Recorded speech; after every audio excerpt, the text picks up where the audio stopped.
자리에 편하게 앉으시기 바랍니다.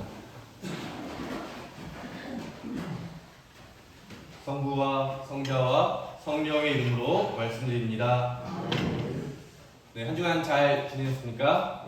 네. 지난 화요일에 우리 임마누엘 아버님들을 모시고 강화도에 바람을쐬러 갔다 왔는데요.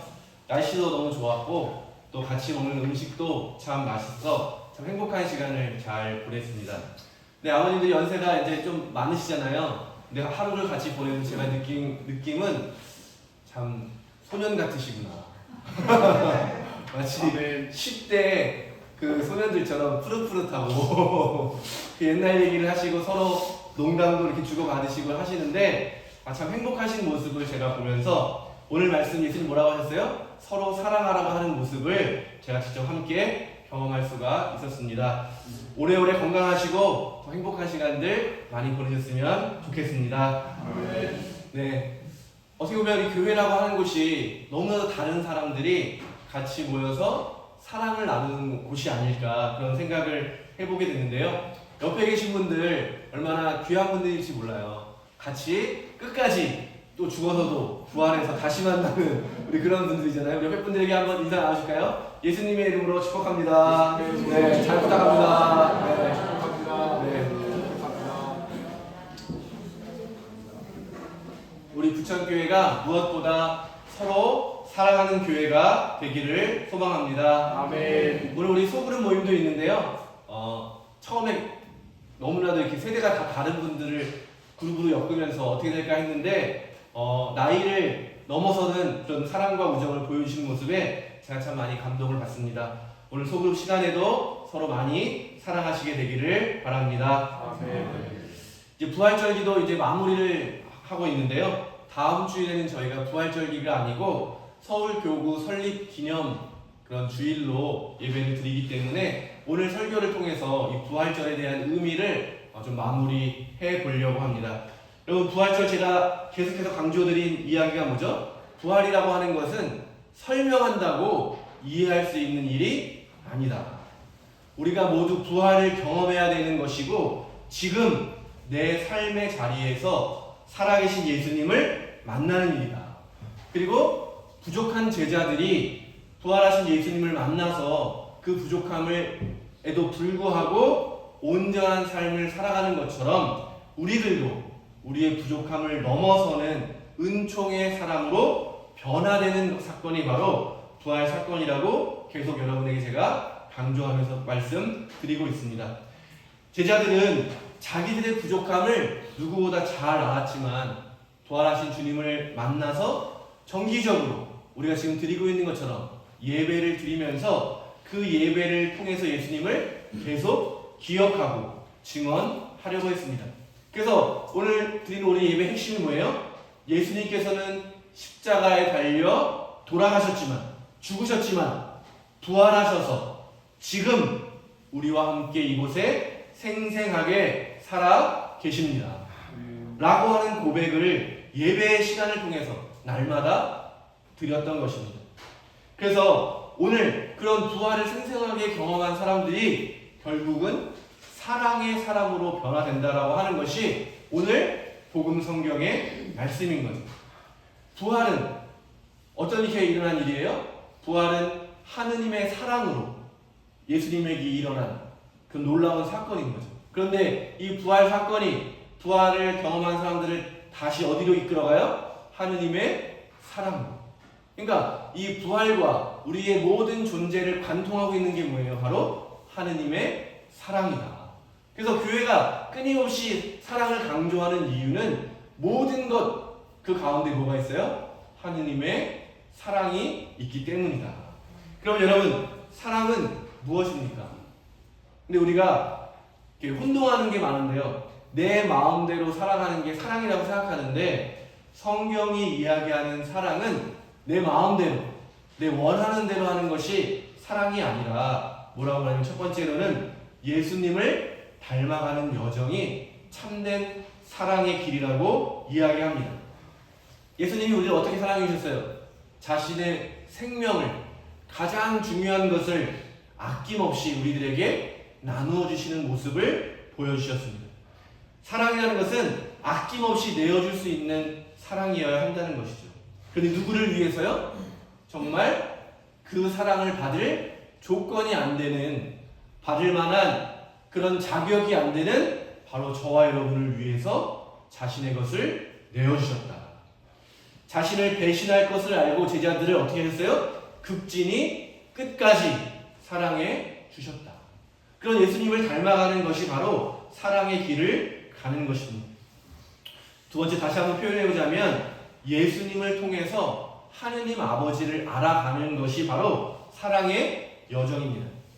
잘 아시는 집을 나간 둘째 아들이 언제 하느님의 집을 떠올렸어요? 완전히 망했을 때, 폭삭 망했을 때, 그때 그 자리에서 아버지 집을 떠올린 거죠. 그러면서 집으로 돌아가는 발걸음을 집으로 돌리면서 어떻게 생각했어요? 아, 이제 집에만 가면 다 해결되겠지, 이렇게 생각한 게 아니라 어떻게 생각했어요? 나는 정말 자격이 없다. 내가 아무리 생각해도 나는 아버지를 더 이상 아버지라고 부를 수 있는 그런 자격이 없다. 그저 종이라도 만족하면서 아버지 집에 살아야겠다라고 생각하면서 아버지 집을 향해 간 겁니다. 근데 아버지 집에 도착해서 아버지가 그를 어떻게 대했어요? 심판하고 단죄하는 대신 용서해 주신 거죠. 그를 쫓아내는 대신 문을 활짝 열고 그를 맞이해 줄 뿐만 아니라 두 팔을 벌려서 그를 꼭 안아주시는 분. 그분이 바로 하느님 아버지라고 하는 것을 예수님께서 우리에게 보여주신 겁니다. 그래서 요한복음에서 뭐라고 말씀하세요? 예수님이 이 땅에 오신 것은 세상을 단죄하기 위한 것이 아니라 뭘 위해서요? 구원하기 위해서 이 땅에 오셨다.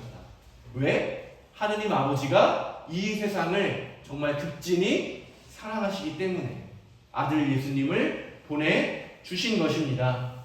바로 이처럼 우리는 아버지께 나갈 때, 하느님께 나올 때 정말 용서받을 자격이 없고 정말 혼날 일만 있는데 그런 우리를 하느님 어떻게 해주세요?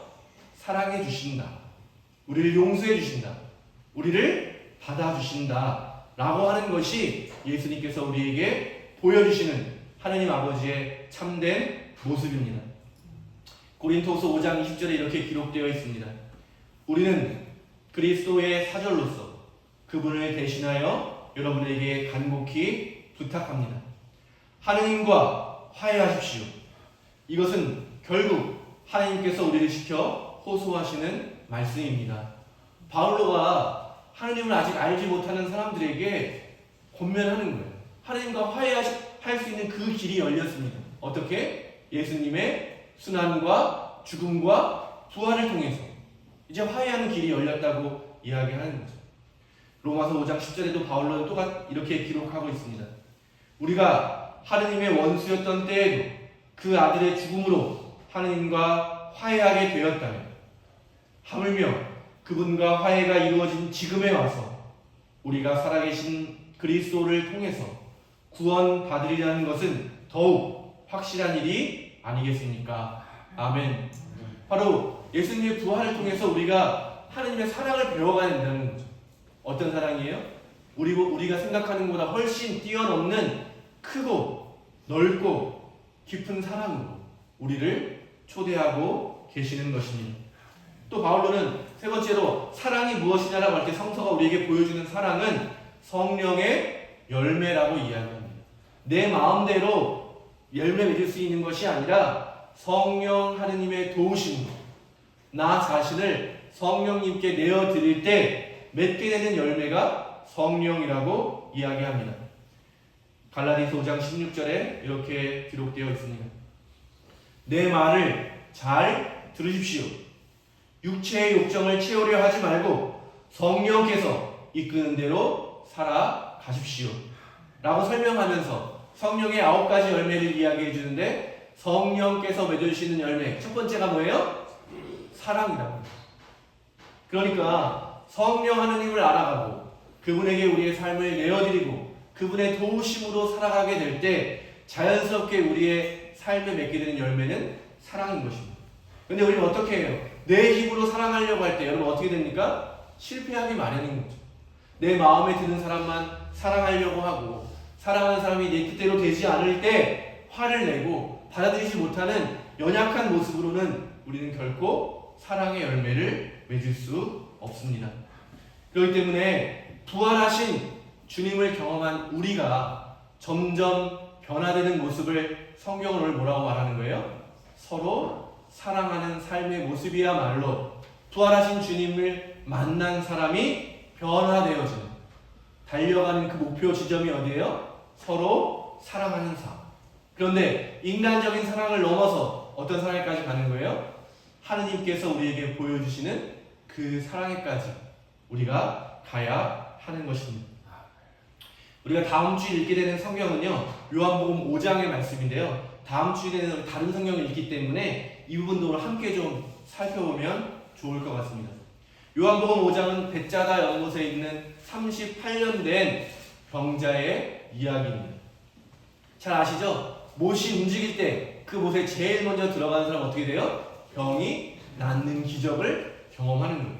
근데 이 사람이 언제부터 머물렀는지는 모르지만 최대 38년을 그 못가에서 기적으로 내가 병이 낫기를 기다리고 있습니다. 얼마나 간절한 마음이었으면 포기하지 못하고, 끝까지 포기하지 못하고 수십 년을 그 자리에 있는 상황입니다. 그런 그에게 예수님이 찾아서 뭐라고 말씀하세요? 낫기를 원하느냐.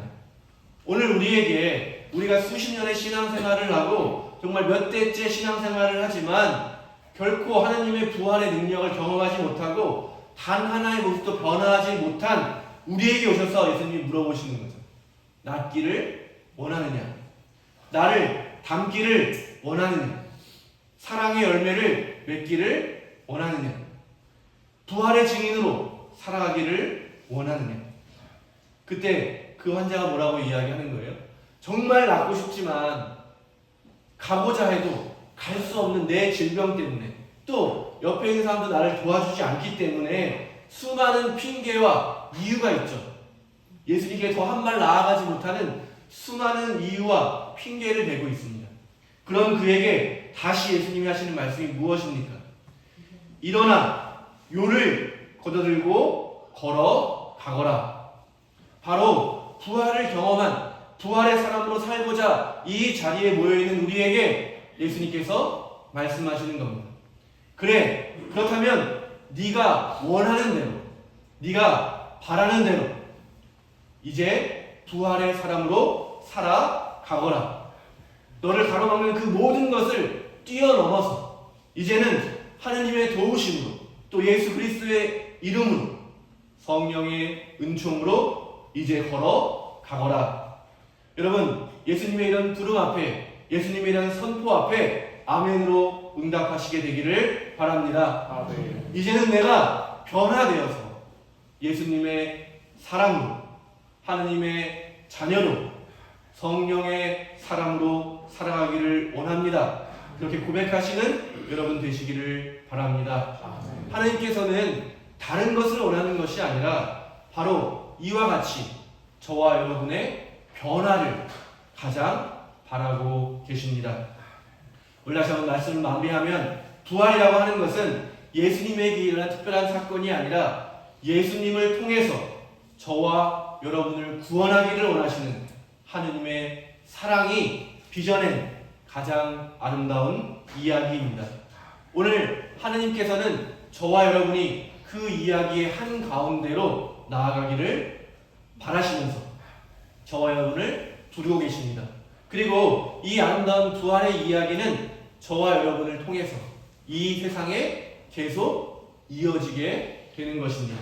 그래서 우리를 부활의 증인이라고 말씀하시는 거고, 예수님께서 제자들에게 뭐라고 말씀하셨어요? 너희는 땅 끝까지 가서 이 복음을 전해라. 이 부활의 증인으로 살아가라고 하신 말씀은 바로 이런 이유라고 저는 믿습니다. 부활의 사건은 하느님의 사랑이 이 세상의 모든 불의를 덮고도 남는다는 것을 보여주는 가장 강력한 증거입니다. 부활의 사건은 저와 여러분의 부족함보다 하느님의 사랑이 더욱 크고 놀랍다는 것을 보여주는 구원의 사건인 것입니다.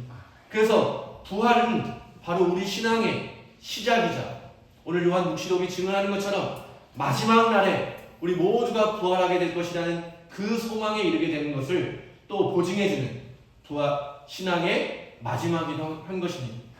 예수님이 나는 처음과 마지막이라고 말씀하신 것처럼 이렇게 말할 수 있을 것입니다. 부활이야말로 우리 신앙의 시작이고 마지막이다. 부활은 바로 연약하고 부족한 저와 여러분을 위한 하느님의 사랑의 행위인 것입니다.